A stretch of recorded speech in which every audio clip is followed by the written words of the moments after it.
오늘 함께 나눌 말씀은 역대하 29장 1절부터 11절까지의 말씀입니다.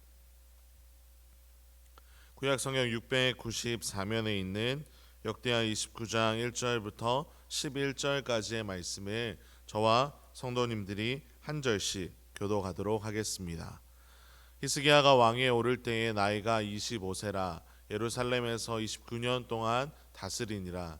그의 어머니의 이름은 아비아요 스가랴의 딸이더라. 그의 조상 다윗의 모든 행실과 같이 여호와 보시기에 정직하게 행하여 첫째 달에 여호와의 전 문들을 열고 수리하고 레위 사람들을 동쪽 광장에 모으고 그들에게 이르되 레위 사람들아 내 말을 들으라. 이제 너희는 성결하게 하고 또 너희 조상들의 하나님 여호와의 전을 성결하게 하여 그 더러운 것을 성소에서 없애라.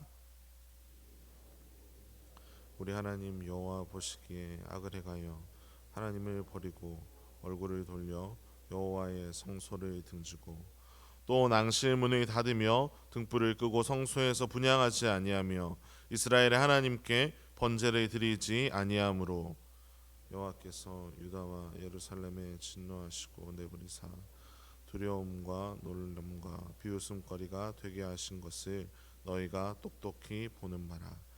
이로 말미암아 우리의 조상들이 칼에 엎드러지며 우리의 자녀와 아내들이 사로잡혔느니라. 여호와 더불어 언약을 세워 그 맹렬한 노를 우리에게서 떠나게 할 마음이 내게 있는. 함께 읽겠습니다. 내 아들들아 이제는 게으르지 말라. 여호와께서 이미 너희를 택하사 그 앞에 서서 수종들어 그를 섬기며 분향하게 하셨느니라. 아멘. 우리는 어제 새벽에 가장 무능하고 악한 왕이라고 할 수 있는 아하스의 삶에 대해서 살펴보았습니다. 오늘은 그의 아들인 히스기야의 삶과 그를 인도하시는 하나님에 대해서 함께 살펴보려고 합니다. 본격적으로 오늘 본문에 대해서 들여다보기에 앞서서 한 가지 놀라운 점을 살펴볼 텐데요. 그것은 역대기에서 다윗과 솔로몬을 제외하고 이 역대기의 가장 많은 부분을 할애하고 있는 왕이 바로 오늘 본문에 등장하는 히스기야라는 사실입니다. 어떤 왕들은 단 2절 만에 그의 인생에 대한 소개가 끝이 나고 또 어떤 왕들은 4절 그리고 8절 정도의 끝이 나기도 하지만 히스기야는 무려 118절이라는 긴 구간을 차지하고 있습니다. 왜 이렇게 긴 분량을 히스기야에게 할애하고 있을까요? 그것은 그만큼 하나님과 이 역대기의 저자가 이 히스기야의 삶에 대해서 중요하게 생각하고 있기 때문입니다. 보통 악한 왕에 이어서 악한 왕이 나오는 경우가 대부분입니다. 오히려 또 더 악한 왕이 나오는 경우도 있지만 이 히스기야의 경우는 그 예상을 조금 빗나갑니다. 2절을 보시면 히스기야가 어떤 평가를 받았는지 알 수 있는데요. 2절에 이렇게 기록되어 있습니다. 히스기야가 그의 조상 다윗의 모든 행실과 같이 여호와 보시기에 정직하게 행하여. 아버지 아하스에 대한 평가와는 너무 다른 평가가 내려지고 있습니다. 역대기 기자는 이 히스기야에 대한 이러한 평가를 먼저 소개한 후에 히스기야가 어떤 일을 했는지를 본격적으로 설명해 주고 있습니다. 3절을 보면 히스기야가 왕이 되자마자 무엇을 먼저 했는지를 알 수 있는데 바로 그가 한 일은 아버지가 닫았던 성전 문을 열고 성전을 수리하는 일이었습니다.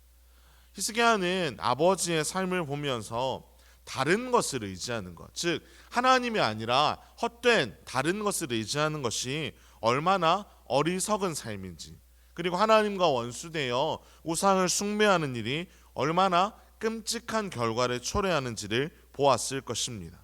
그래서 그는 왕으로서 가장 먼저 해야 하는 일이 성전을 회복하는 일임을 깨닫고 그 일을 시작했던 것입니다. 그런데 그 일을 얼마나 중요하게 생각했는지 그리고 얼마나 빠르게 그 일을 처리했는지 우리는 하나의 표현을 통해서 알 수 있는데 바로 3절에 나오는 첫째 해, 첫째 달이라는 표현입니다.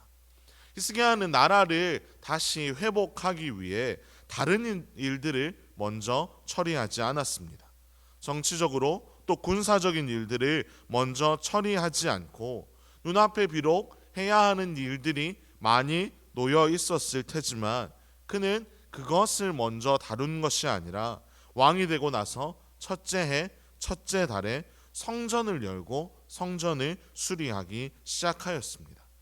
이 성전의 회복이 유다의 회복의 핵심이라는 것을 깨달았던 히스기야였기에 이 일을 가장 먼저 시작했던 것입니다. 그리고 난 후에 이 성전의 회복을 위해 제사장과 레위 사람들을 불러서 세 가지를 명령합니다. 첫째, 자신을 먼저 정결하게 하고, 둘째, 성전 안에 있는 더러운 것을 제거하고, 마지막으로 성전 안에 있어야 할 것들을 회복하라고 명령했던 것입니다. 그러면서 이 일을 해야 하는 이유를 6절부터 명확하게 설명해 주는데요. 우리 조상들이 범죄하였고 성소에서 번제를 드리지 않았다는 것, 즉 하나님 앞에서 잘못을 행하며 살아왔기 때문에 하나님의 진노가 위다의 위기에 처하게 되는 중요한 이유였으니 우리가 하나님 앞에서 우리의 더러움을 씻어내고 하나님과의 관계를 바르게 회복해야 함을 이야기해 주고 있는 것입니다. 사랑하는 성도 여러분, 저는 이 설교를 준비하면서 이 본문을 통해 하나님의 은혜에 대해서 다시 한번 생각해 보게 되었습니다. 히스기야로 하여금 아버지 아하스의 길을 따라가지 않게 하신 하나님의 은혜, 위기 속에서도 무엇을 먼저 해야 할지 알게 하시는 하나님의 은혜, 그리고 그 일을 이루어가는 과정 속에서 지혜로 함께 하시는 하나님의 은혜 등 오늘 본문에서만 해도 수없이 발견할 수 있는 하나님의 은혜를 보며 감사하게 되었습니다. 주 안에서 사랑하는 성도 여러분, 우리는 어제 그리고 오늘 아하스와 히스기야의 삶을 통해 우리가 나아가야 할 삶에 대해서 깨달아 가야 합니다. 그런데 깨닫는 것에서 그쳐서는 안 됩니다. 하나님이 우리에게 깨닫게 하실 때 우리는 그 깨달은 것을 보혈의 능력으로 실천해야 하는 것입니다. 우리가 주인 되어서 우리의 생각대로 마음대로 살아가는 것이 아니라 철저하게 하나님께 우리의 주인의 자리를 내어드리며 하나님의 뜻대로 하나님께서 기뻐하시는 대로 우리의 삶을 드려야 하는 것입니다. 오늘 이 새벽에 이 말씀을 생각하며 기도하실 때 하나님, 히스기야에게 놀라운 은혜를 허락하신 하나님께서 우리에게도 동일한 은혜 허락하여 달라고, 특별히 우리 안에 더러운 것들을 깨닫게 해주시고 그것을 깨닫는 것에서 그치는 것이 아니라 하나님의 능력으로 바르게 실천하며 살아갈 때 하나님의 그 놀라운 역사를 경험하는 인생이 되게 해달라고 기도하기를 간절히 소망합니다. 우리가 그렇게 철저하게 하나님 앞에 엎드려 구하며 하나님의 은혜를 구할 때 하나님께서는 우리가 구한 것과는 비교할 수 없을 만큼 풍성하게 하나님의 은혜를 허락하여 주실 것입니다. 이 은혜 가운데 날마다 거하시고 오늘 하루를 살아가는 저와 모든 성도님들이 되시기를 주님의 이름으로 축원합니다. 함께 기도하겠습니다. 하나님, 감사합니다. 오늘도 하나님 앞에서 하나님의 말씀을 나눔으로 이 하루를 시작하게 하시니 참으로 감사를 드립니다. 하나님, 우리가 무엇을 붙들고 살아가야 하는지 우리는 어제 말씀과 오늘 말씀을 통해 다시 한번 기억하게 됩니다.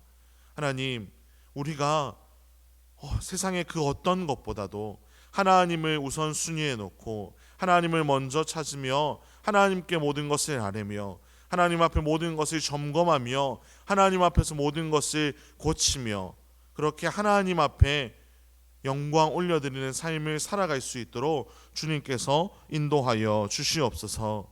특별히 히스기야에게 베풀어 주신 하나님의 그 넘치는 은혜가 우리의 삶에 가득하기를 간절히 소망하오니 하나님, 이 시간 하나님 앞에 기도하며 나아갈 때 하나님, 우리의 삶에 고쳐야 하는 부분들, 잘라내야 하는 부분들, 하나님께서 생각나게 하시고 그 모든 것 하나님 앞에 아뢰며 하나님의 능력을 구하며 나아갈 때 하나님, 우리의 삶이 주님 앞에서 당신의 거룩한 보혈로 깨끗하여질 수 있도록 이 시간 역사하여 주시옵소서.